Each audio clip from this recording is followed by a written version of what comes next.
আসসালামু আলাইকুম। বাঙালি রান্নাবান্নার আরও একটি নতুন পর্বে আপনাদের সবাইকে স্বাগত। আজকের পর্বে তৈরি করে দেখাবো কোনো রকম ঝামেলা ছাড়াই গ্যাসের চুলায় তৈরি চিকেন শিক কাবাবের রেসিপি। একদমই সহজভাবে এই চিকেন কাবাবের রেসিপিটা আপনাদের সামনে প্রেজেন্ট করেছি। আশা করছি আপনাদের সকলের কাছে রেসিপিটা ভালো লাগবে। আজকের কাবাব তৈরি করার জন্য আমি 500 গ্রামের মতো মাংস নিয়েছি, আর চিকেনের লেগ পিসগুলোকে আমি এভাবে করে একটু চিড়ে দিয়েছি।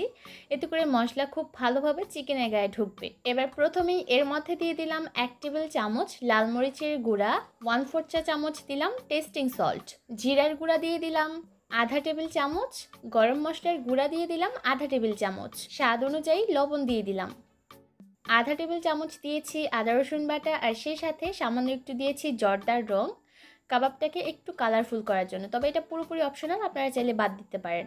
সবশেষে এর মধ্যে দিয়ে দিলাম 2 টেবিল চামচ টক দই।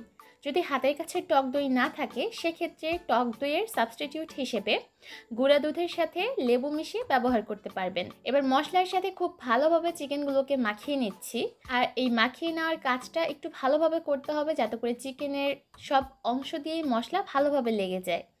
আর মশলা দিয়ে মাখানো হয়ে গেলে চিকেনটাকে ম্যারিনেট করে রেখে দিব কমপক্ষে 1 ঘন্টার মতো। আর যদি হাতে সময় না থাকে সেক্ষেত্রে আধা ঘন্টার মতো হলেও চিকেনটাকে ম্যারিনেট করে রাখবেন। 1 ঘন্টা পর আমি এর মধ্যে দিয়ে দিলাম আধা টেবিল চামচের মতো সরিষার তেল। আর এই সরিষার তেলটা অবশ্যই সবার শেষে দিবেন, তা না হলে আপনি যদি আগেই সরিষার তেল দিয়ে দেন তাহলে মশলা কিন্তু চিকেনের ভিতর ঢুকবে না। তাই আপনি যখন চিকেনটাকে ভাজবেন ঠিক তার আগ মুহূর্তে সরিষার তেলটা যোগ করবেন। এবার আবারও ভালোভাবে মাখিয়ে নিয়ে চলে যাব কাবাবগুলোকে তৈরি করার জন্য। আজকের কাবাব আমি চুলায় তৈরি করব, তাই চুলায় একটা প্যান বসিয়ে দিয়েছি আর এর মধ্যে সামান্য একটু তেল নিয়েছি। আর তেলের পরিমাণটা খুব বেশি নেবেন না, যেহেতু শিক কাবাব তাই আমি অল্প তেলেই এই চিকেনগুলোকে ভেজে নিব। আর চুলার আঁচ আমি প্রথম পর্যায়ে মিডিয়াম হিটে রেখেছি। যখন চিকেনগুলো দেওয়া হয়ে যাবে তখন চুলার আঁচটাকে আমি মিডিয়াম লো হিটে করে হাঁড়িটাকে একটা ঢাকনা দিয়ে ঢেকে দিব। ঢাকনাটাকে খুলে এবার চিকেনগুলোকে উল্টে দিচ্ছি।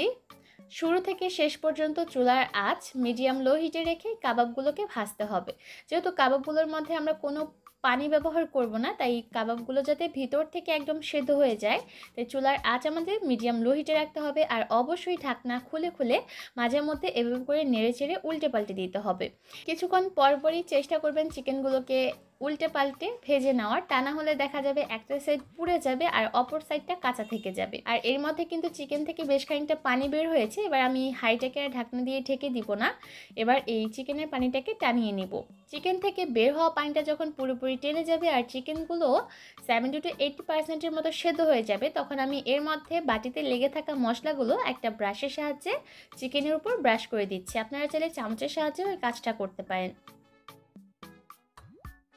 এর মধ্যে কিন্তু চিকেনগুলো পুরোপুরি সেদ্ধ হয়ে গেছে। আমি একটা শাসলিক কাঠি দিয়ে চেক করে নিচ্ছি। কাঠিটা যদি খুব সহজে চিকেনের ভিতর ঢুকতে পারে তাহলে বুঝতে হবে চিকেনগুলো একদম ভালোভাবে কুক হয়ে গেছে। চুলার আঁচ মিডিয়াম লো হিটে রেখে এই কাবাবটা রান্না করতে আমার প্রায় 20 মিনিটের মতো সময় লেগেছে, তবে আপনাদের একটু কম বেশি সময় লাগতে পারে, সেটা নির্ভর করবে পুরোপুরি চুলার আঁচের উপর। যেহেতু শিক কাবাব তৈরি করছি তাই চিকেনের মধ্যে একটা পোড়া পোড়া লুক আনার জন্য এই পর্যায়ে আমি চুলার আঁচটাকে মিডিয়াম হাই হিটে করে দিয়েছি। মিডিয়াম হাই হিটে রেখে আরও 3 থেকে 4 মিনিটের মতো চিকেনগুলোকে উল্টে পাল্টে ভেজে নিলেই দেখবেন এর মধ্যে একটা পোড়া পোড়া লুক চলে এসেছে। আর ঠিক সেই পর্যায়ে আমি চিকেনগুলোকে চুলা থেকে নামিয়ে নিব। তৈরি করে নেওয়া এই শিক কাবাব আপনারা চাইলে এমনিতেও খেতে পারবেন, আবার চাইলে পিটা ব্রেডের সাথেও সার্ভ করতে পারবেন। সেই সাথে পোলাও বিরিয়ানির সাথে সাইড ডিশ হিসেবে রাখতে পারবেন। আশা করছি আমার আজকের এই সহজ কাবাবের রেসিপি আপনাদের কাছে ভালো লেগেছে। বাড়িতে অবশ্যই সহজে রেসিপিটা ট্রাই করবেন। আজকের মতো এখানেই বিদায় নিচ্ছি। সবাই অনেক ভালো থাকবেন। আল্লাহ হাফেজ।